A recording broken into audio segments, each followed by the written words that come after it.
बच्चों, आज मैं आप सभी के सामने प्रस्तुत कर रही हूँ डीएवी कक्षा 7वीं की कविता कर्मवीर, जो कि पाठ 20 है। ये कविता है रामधारी सिंह दिनकर की। चलिए आप लोगों के साथ पढ़ती हूँ और इसके भाव को मैं आप लोगों को समझाती हूँ। सच है, विपत्ति जब आती है कायर को ही दहलाती है। सूरमा नहीं विचलित होते, क्षण एक नहीं धीरज खोते। विघ्नों को गले लगाते हैं, कांटों में राह बनाते हैं। इन पंक्तियों के माध्यम से रामधारी सिंह दिनकर समझाना चाहते हैं कि जब विपत्ति आती है तो कायर को ही डर लगता है। जो सूरमा हैं, जो वीर हैं, वो बिल्कुल भी विचलित नहीं होते, घबराते नहीं हैं, एक क्षण के लिए भी वो धीरज नहीं खोते हैं। वो क्या करते हैं, विघ्नों को गले लगाते हैं और कांटों में भी अपनी राह बना लेते हैं। उनके कहने का आशय है, जो भी मुसीबतें कठिनाइयाँ उनके सामने आती है, सभी का वो डट कर सामना करते हैं और अपने लक्ष्य को वो प्राप्त करते हैं। मुँह से न कभी उफ कहते हैं, संकट का चरण न गहते हैं। जो आ पड़ता सब सहते हैं, उद्योग निरत नित रहते हैं।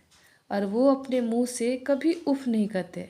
जो भी संकट आता है वो सब सहते हैं, जो आ पड़ता है वो सब सह लेते हैं। और उद्योग निरत का अर्थ है यहाँ पे कार्य में लगे रहना, मतलब परिश्रम करते रहना। किसी भी विपत्ति में वो अपने परिश्रम को छोड़ते नहीं हैं, परिश्रम में अपने कार्य में वो लगे रहते हैं। सूलों का मूल नसाते हैं, बड़ खुद विपत्ति पर छाते हैं।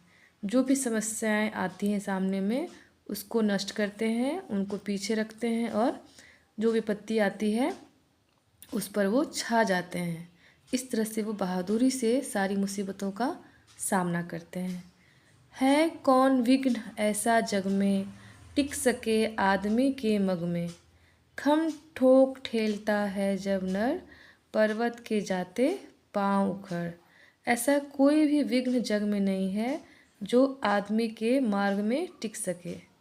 जब खम ठोक ठेलता है नर, यानी कि पूरी साहस के साथ जब वो ठेलता है किसी भी जो कठिनाई वाले कार्य हैं उसको, तो कहा जा गया है कि पर्वत के भी पाँव उखड़ जाते हैं। मतलब ऐसा कोई भी काम नहीं है जो आदमी ना कर सके। ठीक है। मानव जब जोर लगाता है, पत्थर पानी बन जाता है। कहा गया है मानव जब जोर लगाएगा तो वो पानी, पत्थर को भी पानी बना सकता है। मतलब इतनी ताकत है उसमें कि वह जोर लगाकर पत्थर को भी पानी बना सकता है। गुण बड़े एक से एक प्रखर हैं छिपे मानवों के भीतर। मेहंदी में जैसे लाली हो, वर्तिका बीच उजियाले हो। उन्होंने कहा है कि मानवों के भीतर जो है एक से एक प्रखर गुण छिपे हुए हैं। जिस प्रकार मेहंदी में लाली होती है और वर्तिका बीच उजियाली होती है। वर्तिका का अर्थ है दिया, जैसे दिया में क्या होती है, उजियाली होती है। उसी प्रकार मानवों के भीतर भी जो है अनेकों गुण छिपे हुए हैं। बस उन्हें जानना है, उन्हें वो उस गुणों को निकालना है अपने अंदर से परिश्रम के द्वारा और बाहरी दुनिया पर छा जाना है। बत्ती जो नहीं जलाता है, रोशनी नहीं वह पाता है। इन सारी पंक्तियों के माध्यम से कवि कहना चाह रहे हैं कि अगर हम बत्ती नहीं जलाएंगे तो रोशनी नहीं पाएंगे। उसी प्रकार अगर हम परिश्रम ही नहीं करेंगे तो अपने भीतर के छिपे हुए गुणों को, जो हमारे अंदर छिपे हुए गुण हैं, उनको हम पहचान नहीं पाएंगे और आगे नहीं बढ़ पाएंगे।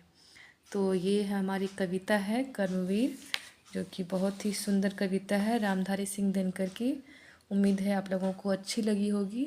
बच्चों, ये कविता आप लोग ज़रूर याद कर लीजिएगा, क्योंकि ये हमारी वीरता की पहचान है। धन्यवाद।